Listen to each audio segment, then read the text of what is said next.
Welcome to Masa Defense Academy. நம்ம இன்ன Agnipath எக்ஸாமுக்கான polity classes பார்க்க போறோம். ஸோ டுடேஸ் டாபிக் வந்து ஸ்டேட் கவர்மெண்ட் மாநில அரசாங்கம். ஓகேவா? நம்ம போன கிளாஸஸ்ல எதை படித்தோம்? சென்ட்ரல் கவர்மெண்ட்டை பற்றி படித்தோம். சென்ட்ரல் கவர்மெண்ட்னா யாரு? மத்திய அரசாங்கம். ஸோ இன்னும் நம்ம எதை பற்றி படிக்க போறோம்னா ஸ்டேட் கவர்மெண்ட்னா மாநில அரசாங்கம். ஓகே, நம்ம போன கிளாஸ்ல படிச்ச மாதிரியே சென்ட்ரல் கவர்மெண்ட்டுக்கு எவ்வளோ ஆர்கன்ஸ் இருந்து?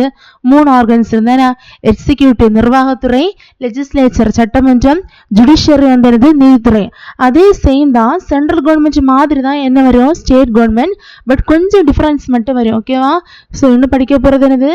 ஸ்டேட் கவர்மெண்ட் என்னது? மாநில அரசாங்கம். ஸோ மாநில அரசாங்கத்துக்கு 3 ஆர்கன்ஸ் தான் என்னது? Executive, legislature and judiciary. எக்ஸிக்யூட்டிவ்னா என்ன படித்தோம்? நிர்வாகம் தானே. எக்ஸிக்யூட்டிவ்னா என்னது? நிர்வாகம். லெஜிஸ்லேச்சர்னா என்னது? சட்டமன்றம்.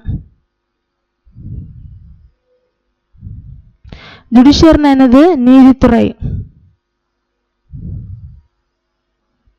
ஸோ ஓகே ஃப்ரெண்ட்ஸ், எக்ஸிக்யூட்டிவ் இந்த நிர்வாகத்துக்கு தாழ யாரெல்லாம் வருவாங்கன்னா கவர்னர் வருவார். கவர்னர்னா யாரு? நம்முடைய ஆளுநர்னு சொல்லுவாங்க இல்ல. ஸோ ஆளுநர் தான் யாரு? கவர்னர். நெக்ஸ்ட் யார் வருவா? Chief minister. சீஃப் மினிஸ்டர் யாரு? முதலமைச்சர். சீஃப் மினிஸ்டர் என்னன்னு தமிழ்ல சொல்லுவாங்க? முதல் அமைச்சர். நம்முடைய இப்போ இருக்கிற முதலமைச்சர் யாரு? திரு ஸ்டாலின் அவர்கள். அதே மாதிரி இப்ப இவருடைய கவர்னர் யாரு? ஆளுநர் ஆர்.என். ரவி அவர்கள் தானே. ஸோ நிர்வாகத்துறைக்கு தாழ யாரெல்லாம் வருவாங்கன்னா கவர்னர் வருவார், ஆளுநர். சீஃப் மினிஸ்டர் வருவாங்க, முதல் அமைச்சர். நெக்ஸ்ட் யார் வராங்கன்னா council of ministers. Council of மினிஸ்டர்ஸ்னு யாரு? போன கிளாஸ்ல தான் சொல்லி தந்திருப்பேன். மத்திய அமைச்சரவை குழு தான் என்ன சொல்லுவாங்க? கவுன்சில் ஆஃப் மினிஸ்டர்ஸ், மத்திய அமைச்சரவை. ஓகே, சட்டமன்றத்துக்கு தாழ யாரெல்லாம் வருவாங்க? Legislative council, legislative assembly. Legislative கவுன்சில்னா என்னன்னா சட்டமன்ற மேலவை. நம்ம பார்லமெண்ட்ல படிப்போம் தானே, சட்டமன்ற மேலவை. லெஜிஸ்லேட்டிவ் அசம்பிளினா லோவர் ஹவுஸ் என்ன சொல்லுவாங்க? கீழவை. ஸோ நெக்ஸ்ட் என்னது? ஜுடிஷியரிக்கு தாழ என்ன இருக்குன்னா ஹைகோர்ட் இருக்கு. நம்ம பார்லமெண்ட் படிக்கும் எது இருந்து? சுப்ரீம் கோர்ட் இருந்து. ஸோ இப்போ நம்ம எதை படிக்கிறோம்? ஹைகோர்ட் தானே. ஹைகோர்ட்னா என்னது? உயர் நீதிமன்றம். ஸோ இந்த உயர்நீதிமன்ற தாழ யாரெல்லாம் இருப்பாங்க? டிஸ்ட்ரிக்ட் கோர்ட்ஸ், மாவட்ட நீதிமன்றங்கள் எல்லாம் இருக்கும். ஸோ இதான் வந்து ஸ்டேட் கவர்மெண்டோட அமைப்பு. ஸோ ஸ்டேட் கவர்மெண்ட்டுக்கு 3 ஆர்கன்ஸ் இருக்கு. என்னெல்லாம்? எக்ஸிக்யூட்டிவ்னா யாரு? நிர்வாகத்துறை. லெஜிஸ்லேச்சர்னா யாரு? சட்டமன்றம். ஜுடிஷியர்னா யாரு? நீதித்துறை.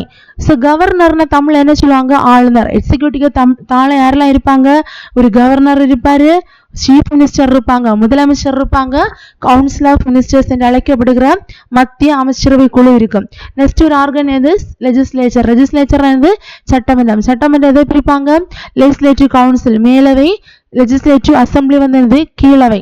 நம்ம பார்லமெண்ட் படிச்சோம், என்ன படிச்சோம்? லோக்சபா, ராஜ்யசபா. அதே மாதிரி தான் என்னது இங்க லெஜிஸ்லேச்சர் படிக்காம என்னது? சட்டமன்ற மேலவை மற்றும் சட்டமன்ற கீழவை. ஸோ நெக்ஸ்ட் பாருங்க, ஜுடிஷியருக்கு தாழ யார் வருவா? ஹைகோர்ட். அதுக்கு தாழ வந்து district courts and other courts வரும். ஸோ ஃபர்ஸ்ட் நம்ம கொஞ்சம் யாரை பற்றி படிக்க போறோம்னா கவர்னரை பற்றி படிப்போம். ஸோ ஃபர்ஸ்ட் நம்ம யாரை பற்றி படிக்கலாம்? கவர்னரை பற்றி படிப்போம். கவர்னர்னா யாரு? ஆளுநர்.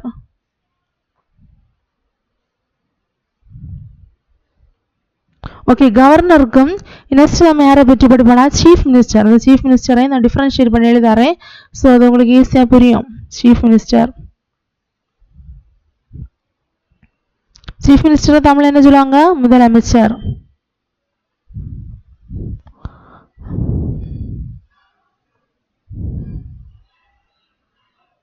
ஓகே,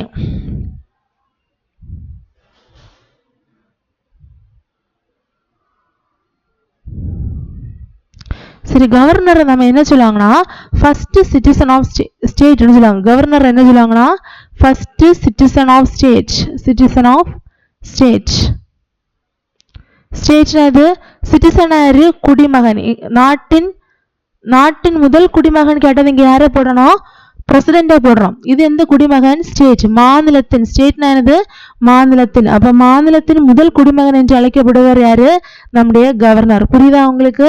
அதே மாதிரி இந்த கவர்னரை நம்ம என்ன சொல்லுவாங்கன்னா நாமினல் எக்ஸிக்யூட்டிவ்னு சொல்லுவாங்க. கவர்னர் என்ன சொல்லுவோம்? Nominal executive. So nominal executive Tamil என்னது? பெயரளவு தலைவர். பேரளவு தலைவர். பட் நம்ம சீஃப் மினிஸ்டர் என்ன சொல்லுவாங்கன்னா ரியல் எக்ஸிக்யூட்டிவ்னு சொல்லுவோம். சீஃப் மினிஸ்டர் என்ன சொல்லுவோம்? Real executive. ரியல் எக்ஸிக்யூட்டிவ்னா என்னது? உண்மையான, ரியல்னா என்னது? உண்மையான தலைவர். உண்மையான தலைவர் தான் யாரு? நம்முடைய முதலமைச்சர். ஸோ ரெண்டு டிஃபரன்ஸ் புரியுதா உங்களுக்கு? கவர்னர் என்ன சொல்லுவாங்க? மாநிலத்தின் முதல் குடிமகன் சொல்லுவாங்க. ஸோ அதே மாதிரி கவர்னர் என்ன சொல்லுவாங்க? Nominal executive. நாமினல் எக்ஸிக்யூட்டிவ் என்ன சொல்லுவாங்க? பெயரளவு தலைவர். ஆனால் நம்முடைய சீஃப் மினிஸ்டர் என்ன சொல்லுவாங்க? Real executive. சீஃப் மினிஸ்டர் என்ன சொல்லுவாங்க? ரியல் எக்ஸிக்யூட்டிவ்னு சொல்லுவாங்க. ஸோ நெக்ஸ்ட் இந்த கவர்னர் என்ன சொல்லுவாங்கன்னா ஏஜென்ட் ஆஃப் பிரசிடென்ட். கவர்னர் என்ன சொல்லுவாங்க? இந்த கவர்னர் என்ன சொல்லுவாங்க? Agent of president. பிரசிடென்ட் யாரு? ஜனாதிபதி. ஏஜென்ட் ஆனது முகவர். இவர் யாருடைய முகவராக செயல்படுகிறார்னா நம்முடைய குடியரசுத் தலைவரின் முகவராட்டு செயல்படுகிறார் யாரு? இந்த பிரசிடென்ட். கவர்னர் கவர்னர் என்ன சொல்லுவாங்க? குடியரசுத் தலைவரின் முகவர்னு சொல்லுவாங்க. புரியுதா உங்களுக்கு? ஏஜென்ட். ஏஜென்ட் ஆஃப் பிரசிடென்ட் யாரு?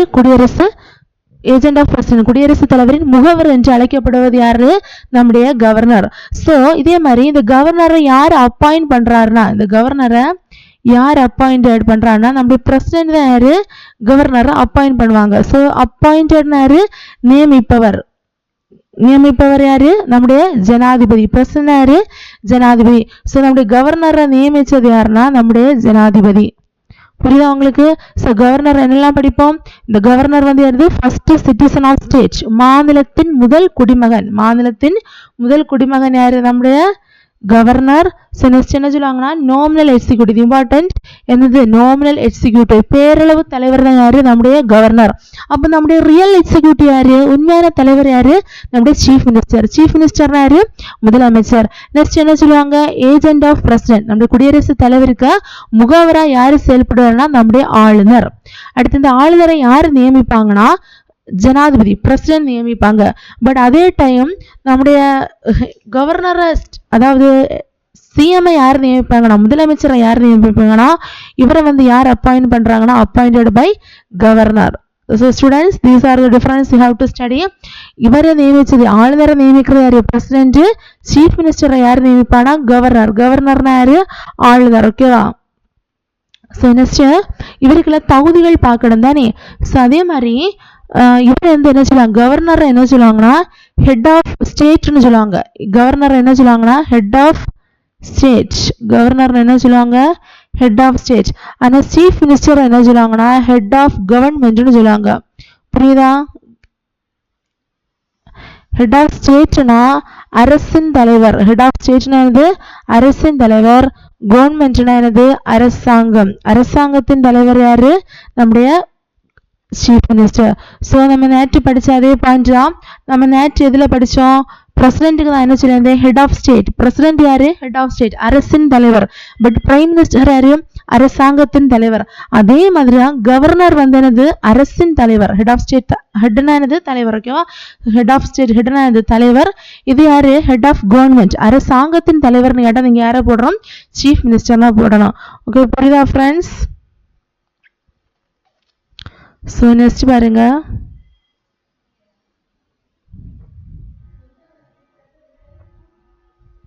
ஸோ இங்க யாரை படித்தோம்? கவர்னர் தானே.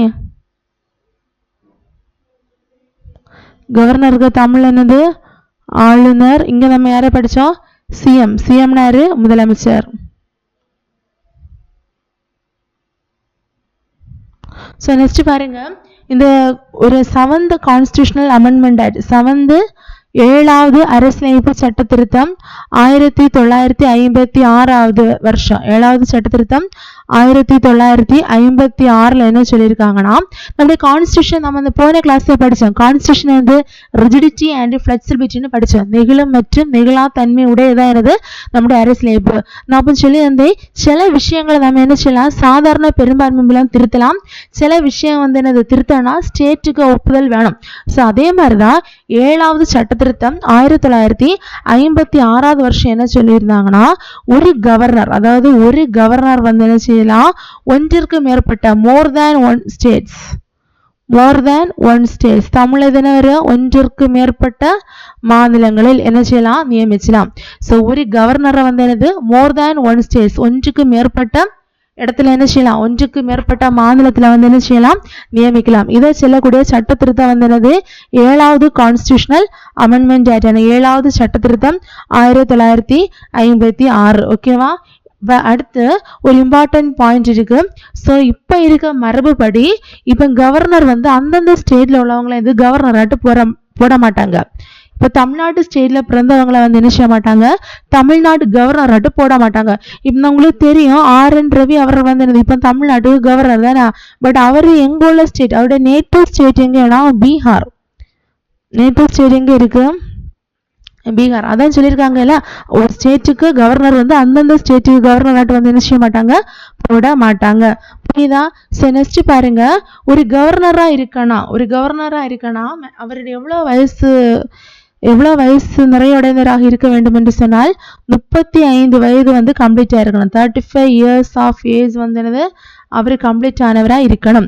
இந்த 35 இயர்ஸ் ஆஃப் ஏஜ் நம்ம யாருக்கும் பார்த்தோம், ஜனாதிபதிக்கு எந்த ஏஜ், 35 இயர்ஸ் ஆஃப் ஏஜ். ஆனால் ஒரு சிஎம் ஆயிருக்கணும் எவ்வளவு ஏஜ் நிறைவடைந்தால் போதும், 25 years of age. So these are the differences, you have to note it. அதே மாதிரி நெக்ஸ்ட் என்ன பாயிண்ட்னா, இவருக்கு எவ்வளவு வருஷம் கவர்னராக இருக்குன்னா 5 இயர்ஸ், 5 வருஷம் வந்து இவருக்கு என்ன செய்யலாம், பதவியில் இருக்கலாம். பதவியில் எவ்வளவு வருஷம் இருக்கலாம், 5 வருடம் பதவியில் இருக்கலாம். ஸோ சிஎம்முக்கு அதே மாதிரி தான், எவ்வளவுதான், முதலமைச்சருக்கு எவ்வளவு வயசு தான், 5 இயர்ஸ் ஆஃப் ஏஜ், 5 வருஷம் தான் சிஎம்முக்கும் பதவியாக இருக்க முடியும். புரியுதா உங்களுக்கு. So 25 years of age. இனி ஒரு கண்டிஷன் உண்டு, இவர் வந்து எங்க மெம்பரா இருக்கனா, ஒன்னு ஸ்டேட் லெஜிஸ்லேட்டிவ் அசம்பிளி அல்லனா என்னது, ஸ்டேட் லெஜிஸ்லேட்டிவ் கவுன்சில், சட்டமன்ற மேலவை அல்லது சட்டமன்ற மேலவை அல்லனா கீழவையில இவர் என்னவா இருக்கணும், மெம்பரா இருக்கணும். ஓகேவா. ஸோ 25 இயர்ஸ் ஆஃப் ஏஜ் மட்டும் போராது, சட்டமன்ற மேலவை அல்லனா சட்டமன்ற கீழவையில இவர் என்ன இருக்கணும், மெம்பரா இருக்கணும். புரியுதா உங்களுக்கு. ஸோ இதுதான் எனது கவர்னருக்கும் ஆளுநருக்கும் தமிழோட டிஃபரன்ஸ். ஓகேவா. ஸோ ஒருக்கே ஜஸ்ட் ஒன்று ரிவைஸ் பண்ணுவோம்.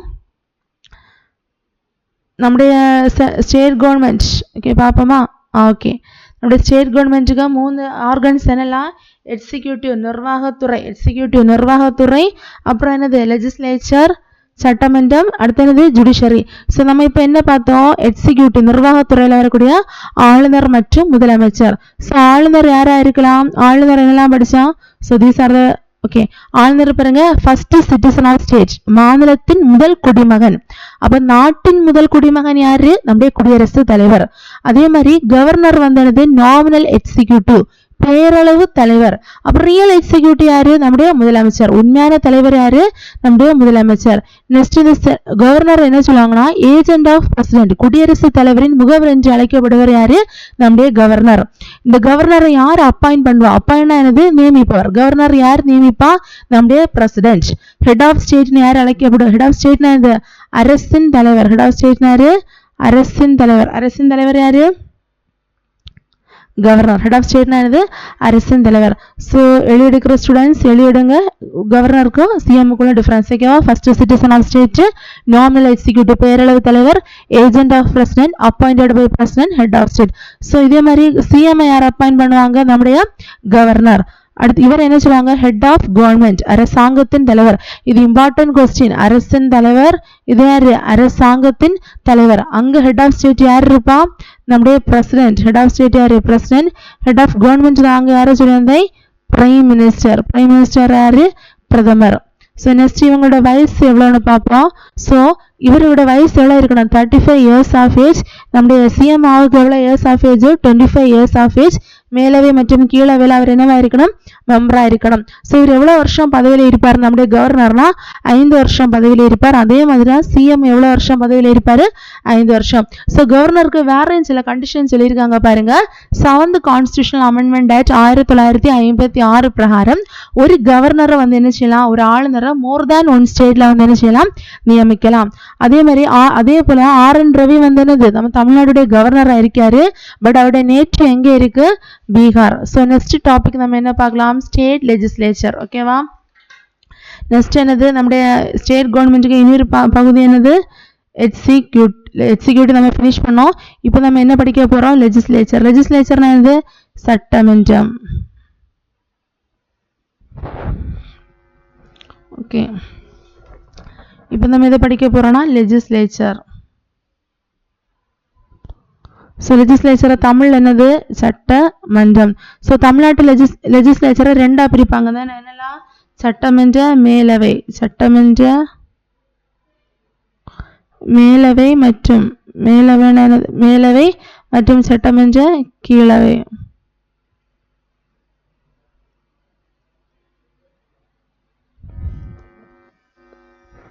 ஸோ இது என்ன சொல்லுவாங்க, லெஜிஸ்லேட்டிவ் அசம்பிளி மற்றும் லெஜிஸ்லேட்டிவ் கவுன்சில். இது என்னது லெஜிஸ்லேட்டிவ் அசம்பிளி, லெஜிஸ்லேட்டிவ் அசம்பிளி. இது என்னது லெஜிஸ்லேட்டிவ் கவுன்சில்.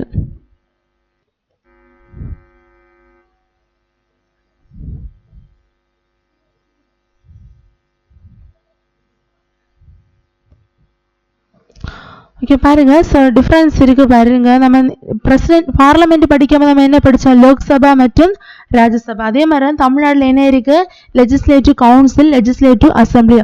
ஸோ இந்த லெஜிஸ்லேட்டிவ் அசம்பிளி, லெஜிஸ்லேட்டிவ் கீழவையில் எவ்வளோ மெம்பர்ஸ் இருக்கானா, மேக்சிமம் எவ்வளோ இருக்குன்னா 500 டு மினிமம் எவ்வளோ இருக்குன்னா, மேக்சிமம் எவ்வளவு இருக்கக்கூடாது, 500க்கு மேலாக இருக்கக்கூடாது. புரியுதா உங்களுக்கு, இந்த 500க்கு கிரேட்டர், மோர் தேன் 500க்கு மேலாட்டு என்ன செய்யறது இருக்கக்கூடாது.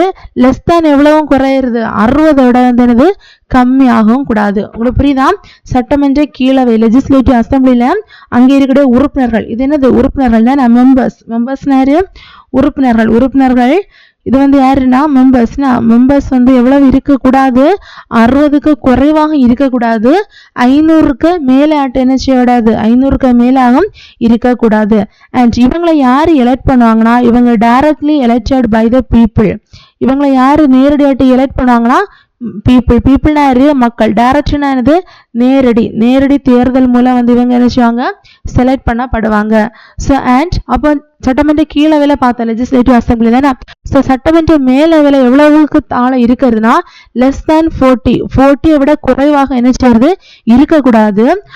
அண்ட் 1/3 ஆஃப் த, எதுக்கு அதிகமாக இருக்கக்கூடாதுன்னா 1/3 of the legislative assembly.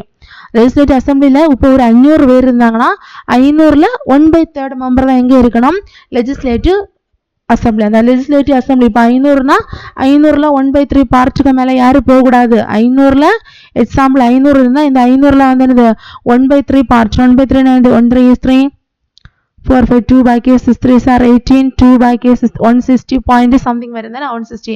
So 166க்கு அதிகமாட்டு என்ன செய்யறது, சட்டமன்ற மேலையில் உள்ள மெம்பர்ஸ் வந்து இருக்கக்கூடாது. அண்ட் இவங்க என்னது நம்ம தேர்ந்தெடுக்க மாட்டோம், இவங்க யாரு இன்டைரக்ட்லி எலெக்டட்னு படிப்போம். ஓகேவா, இன்டைரக்ட்லி எலெக்டட். டைரக்ட்லினாது நேரடி, இன்டைரக்ட்னாது மறைமுகமா எலெக்ஷன் மூலம் தான் யாரை நம்ம தேர்ந்தெடுப்போம், சட்டமன்ற மேலவையில் உள்ள உறுப்பினர்கள். ஸோ புரியுதா. அதே மாதிரி சில ஸ்டேட்ஸ்ல வந்து என்ன இருக்குன்னா பை கேமரல் லெஜிஸ்லேச்சர் இருக்கும். சில ஸ்டேட்ஸ்ல பை கேமரல் லெஜிஸ்லேச்சர்னு ஒரு கான்செப்ட் இருக்கு. சில ஸ்டேட்ஸ்ல பை கேமரல் லெஜிஸ்லேச்சர். ஸோ இங்கே எழுதவா, சில ஸ்டேட்ஸ்ல என்ன இருக்கும், பை கேமரல் லெஜிஸ்லேச்சர், ஈரவை சட்டமன்றம் இருக்கு. பை கேமரல் என்னது, ஈரவை சட்டமன்றம்னு சொல்லுவாங்க. ஸோ நம்ம தமிழ்நாட்டில் வந்து ஃபர்ஸ்ட் 2 அசம்பிளி, அதாவது சட்டமன்ற மேலவை இருந்து அப்புறம் சட்டமன்ற என்னது கீழவை இருந்து. பட் ஆஃப்டர் 1986 பிறகு, அதாவது 1956 நவம்பர் 1க்கு அடுத்து நம்முடைய சட்டமன்ற மேலவை வந்து என்ன பண்ணுவாங்கன்னா, சட்டமன்ற மேலவை வந்து நமக்கு இப்போ இல்லை, ஒன்லி எது மட்டும்தான் இருக்கு, கீழவை மட்டும்தான் இருக்கு. எங்க, தமிழ்நாட்டில். ஸோ ஆனால் சில ஸ்டேட்ஸ்ல வந்து என்ன இருக்கு, சட்டமன்ற மேலவை இருக்கு, அதே டைம் சட்டமன்ற கீழவை இருக்கு. அது என்னெல்லாம் ஸ்டேட்ஸ்னு பாருங்க. பீகார் ஃபர்ஸ்ட் ஸ்டேட் என்னது, பீகார். நெக்ஸ்ட் ஸ்டேட்ஸ் வந்து கர்நாடகா. பீகார் ஸ்டேட்ல 2 அவைகள் இருக்கு, கர்நாடகால இருக்கு. அப்புறம் மகாராஷ்டிரா ஸ்டேட்ல அவைகள் இருக்கு. யூபினாரு உத்தரப்பிரதேஷ். ஓகே, காணலையா உங்களுக்கு, யூபினா உத்தரப்பிரதேசம். நெக்ஸ்ட் ஆந்திர பிரதேஷ், இந்த ஸ்டேட். ஆந்திர பிரதேஷ், நெக்ஸ்ட் தெலுங்கானா. இந்த 6 ஸ்டேட்ஸ்ல என்ன இருக்குன்னா சட்டமன்ற மேலவையும் சட்டமன்ற கீழவையும் இருக்கு. உங்களுக்கு புரியுதா? நெக்ஸ்ட் நம்ம என்ன டிஃபரன்ஸ் பார்த்தோம்? சட்டமன்ற அசம்பிளில வந்து உறுப்பினர் ஆகுக்கு உங்களுக்கு எவ்வளவு வயசு வேணா 25 வயது போதுமானது. லெஜிஸ்லேட்டிவ் அசம்பிளில இந்த டிஃபரன்ஸ்ல நீங்க பாருங்க. ஸோ லெஜிஸ்லேட்டிவ் அசம்பிளில உங்களுக்கு எவ்வளவு வயசு இருக்கணும்? 25 இயர்ஸ் ஆஃப் ஏஜ். இதுக்கு மெம்பர் ஆகுது, உறுப்பினர் ஆவதுக்கு. மெம்பர்னா என்னது? உறுப்பினர் ஆகுக்கு எவ்வளவு வயசு இருக்குன்னா 25 வயது பூர்த்தி அடைந்தவராக இருக்க வேண்டும். இதுல எவ்வளவு வயது பூர்த்தி அடைந்தவராக இருக்க வேண்டும்னா 30 இயர்ஸ் ஆஃப் ஏஜ் வந்துடுது பூர்த்தி அடைந்தவராக இருக்க வேண்டும். புரியுதா? ஸோ இதான் இந்த சட்டமன்ற மேலவை மற்றும் சட்டமன்ற கீழவை. அப்ப சட்டமன்ற கீழவையில எவ்வளவு மெம்பர்ஸுக்கு மேல இருக்கிறது? 500 மெம்பருக்கு மேல இருக்கவும் செய்யறது, 60 மெம்பர்ஸுக்கு தாளாட்டும் இருக்கிறது, குறைவாட்டும் இருக்கக்கூடாது. நெக்ஸ்ட் இவங்களுக்கு எலெக்ஷன் வந்து என்னது? Directly elected by people. So சட்டமன்ற அசம்பிளில உறுப்பினருக்கு எவ்வளவு வயசு தேவை? 25 இயர்ஸ் ஆஃப் ஏஜ். இந்த சட்டமன்ற கவுன்சில், லெஜிஸ்லேட்டிவ் கவுன்சில் வந்து மேலவை வந்து indirectly elected 30 years of age. And இதுக்கு தாழ இருக்கிறது 40 மெம்பர்ஸ் குறைவாட்டு இருக்கிறது.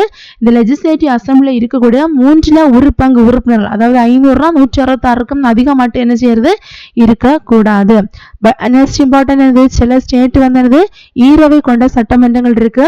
நம்ம தமிழ்நாடு சட்டமன்றம் எப்போ அபாலிஷ் பண்ணாங்கன்னா, சட்டமன்றத்துக்கு மேலவை எப்போ அபாலிஷ் பண்ணாங்கன்னா 1986 நவம்பர் 1 1986 நவம்பர் 1ல அபாலிஷ் பண்ணாங்க.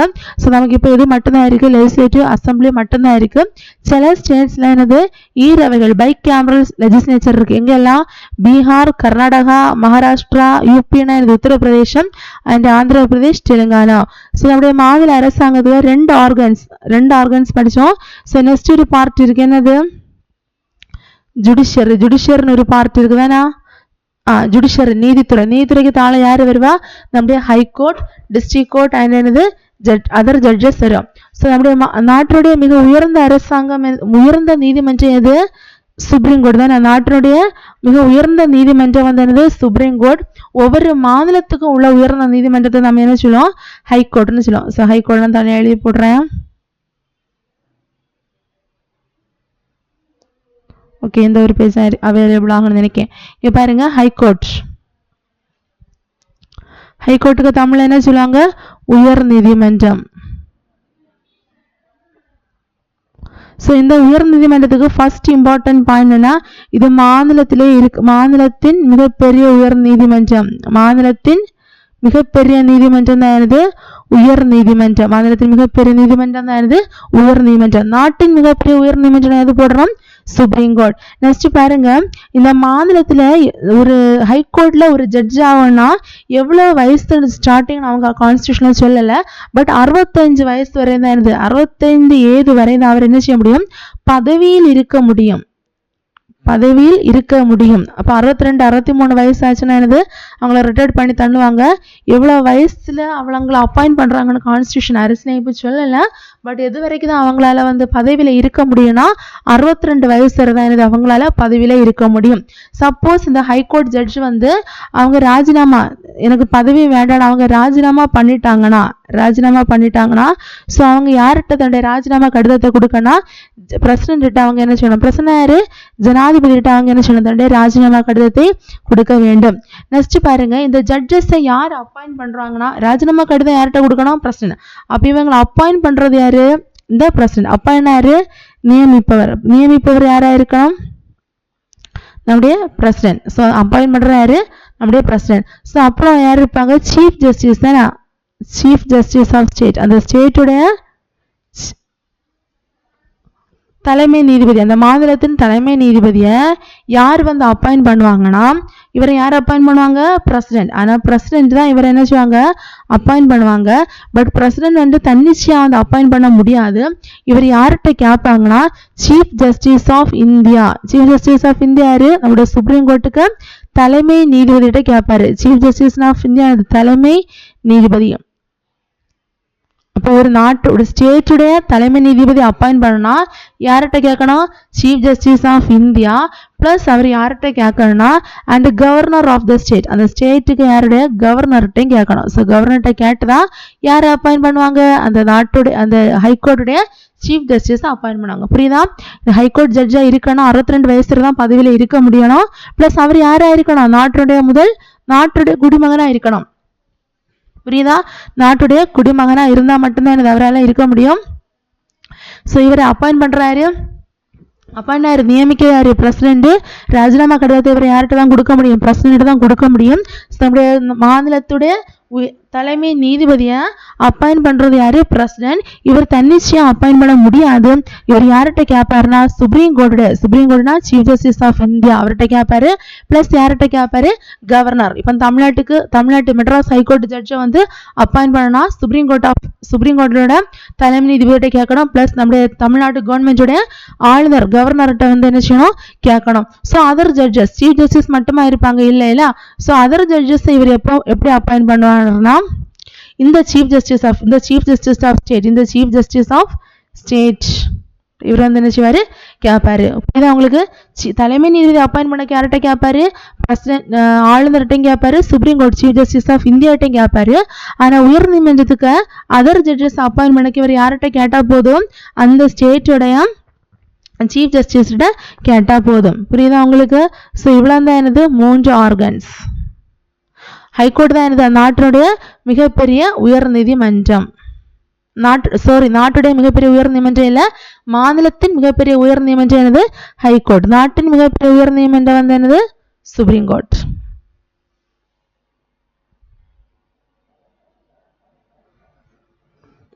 ஸோ நம்ம இன்னத்த டாபிக் என்ன பார்த்தோம்? ஸ்டேட் கவர்மெண்ட் யாரு? மாநில அரசாங்கம். மாநில அரசாங்கத்துக்கு 3 பிரிவுகள் என்னெல்லாம்? நிர்வாகம், சட்டமன்றம், நீதித்துறை. நிர்வாகத்துல யாரெல்லாம் வருவாங்க? ஆளுநர், முதலமைச்சர், மத்திய அமைச்சரவை குழு. லெஜிஸ்லேச்சர்ல யாரு வருவா? மேலவை, கீழவை. ஜுடிஷியர்ல யாரு வருவாங்க? ஹைகோர்ட். ஸோ ஜஸ்ட் ஒன்று ரிவைஸ் பண்ணுவோம். கவர்னர் என்ன சொல்லுவாங்க?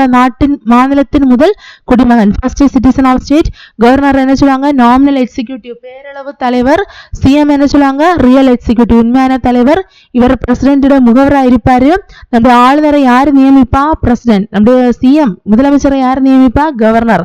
ஆளுநரை என்ன சொல்லுவாங்க? அரசின் தலைவர், ஹெட் ஆஃப் ஸ்டேட். நம்முடைய கவர்னர் வந்து சிஎம் என்ன சொல்லுவாங்க? அரசாங்கத்தின் தலைவர். அப்புறம் 7வது சட்ட திருத்தம் 1956 என்ன சொல்லிச்சு? ஒரு கவர்னரா ஒன்றுக்கு மேற்பட்ட ஸ்டேட்ல வந்து என்ன செய்யலாம்? ஆளுநரா வைக்கலாம். அதே சேம் டைம் இப்ப தமிழ்நாட்டில் உள்ள ஆளுநர் வந்து என்னது? தமிழ்நாட்டு ஸ்டேட்ல உள்ளவராக இருக்க முடியாது, வேற ஸ்டேட்ல உள்ளவராக இருக்கணும். அப்புறம் கவர்னர் ஆகணுங்க எவ்வளவு வயசு ஆகணும்? 35 இயர்ஸ் ஆஃப் ஏஜ். எவ்வளவு வருஷம் அவர் பதவியில் இருப்பாரு? 5 வருஷம். அதே மாதிரி சிஎம் ஆக எவ்வளவு ஆகணும்? 25 இயர்ஸ் ஆஃப் ஏஜ். இந்த சட்டமன்ற மேலவை கீழவையில் அவர் என்ன இருக்கணும்? மெம்பர்ஷிப் ஆயிருக்கணும், மெம்பரா இருக்கணும். சட்டமன்றம் படிச்சோம், சட்டமன்ற மேலவை மற்றும் சட்டமன்ற கீழவை. நெக்ஸ்ட் என்ன படிச்சோம்? Bicameral legislature. சில ஸ்டேட்ஸ் ஈரவை நாடாளுமன்றத்தை சட்டமன்றத்தை கொண்டிருக்கும். தமிழ்நாட்டில் ஈரவை சட்டமன்றம் இருந்து பட் ஆஃப்டர் 1986 நவம்பர் 1 வந்து என்ன மாறுச்சு? சட்டமன்ற மேலவையை வந்து அபோலிஷ் பண்ணி சட்டமன்ற கீழவை மட்டும்தான் இருந்து. ஆனால் இப்போ இந்தியாவில் 6 ஸ்டேட்டுக்கு வந்து என்ன இருக்கு? ஈரவைகள் கொண்ட மாநிலமாக திகழ்கிறது. இதெல்லாம் state Bihar, Karnataka, Maharashtra, UP, Andhra Pradesh and Telangana. So next என்ன படித்தோம்? ஹைகோர்ட் வந்து என்னது? மாநிலத்தின் மிகப்பெரிய உயர் நீதிமன்றம். ஹைகோர்ட் ஜட்ஜி எத்தனை வயசுல அப்பாயிண்ட் ஆகணும்னு கான்ஸ்டியூஷன் சொல்லலை. பட் எவ்வளவு வயசுல அவர் இருக்க முடியும்? 62 வயசுல தான் பதவியில் இருக்க முடியும். இவரை நியமிப்பது யாரு? பிரசிடென்ட். இவரை ராஜினாமா கடிதத்தை யார்கிட்ட கொடுப்பாரு? பிரசிடென்ட். ஸோ நம்முடைய சீஃப் ஜஸ்டிஸ் ஆஃப் ஸ்டேட், நம்முடைய ஹைகோர்ட்டுக்கு, மெட்ராஸ் ஹைகோர்ட்டுக்கு தலைமை நீதிபதியை யார் அப்பாயிண்ட் பண்ணுவா? பிரசிடென்ட். பட் அவர் யாரெல்லாம் எப்படிதான் அப்பாயிண்ட் பண்ண முடியும்? நம்ம சுப்ரீம் கோர்ட்டுக்கு சீஃப் ஜஸ்டிஸ் ஆஃப் இந்தியாட்டையும் பிளஸ் வந்து என்னது அந்த மாநிலத்துக்கு கவர்னர்ட்டையும் கேட்டுட்டு தான் என்னது அப்பாயிண்ட் பண்ண முடியும். பட் அதர் ஜட்ஜஸ் அப்பாயிண்ட் பண்ணாமல் நம்முடைய பிரசிடென்ட் யார்கிட்ட கேட்டால் போதும்? நம்முடைய ஹைகோர்ட், மெட்ராஸ் ஹைகோர்ட்டுடைய சீஃப் ஜஸ்டிஸ் ஆஃப் இந்தியாட்ட வந்து என்ன செய்யுது? கேட்டால் போதும். So thank you friends.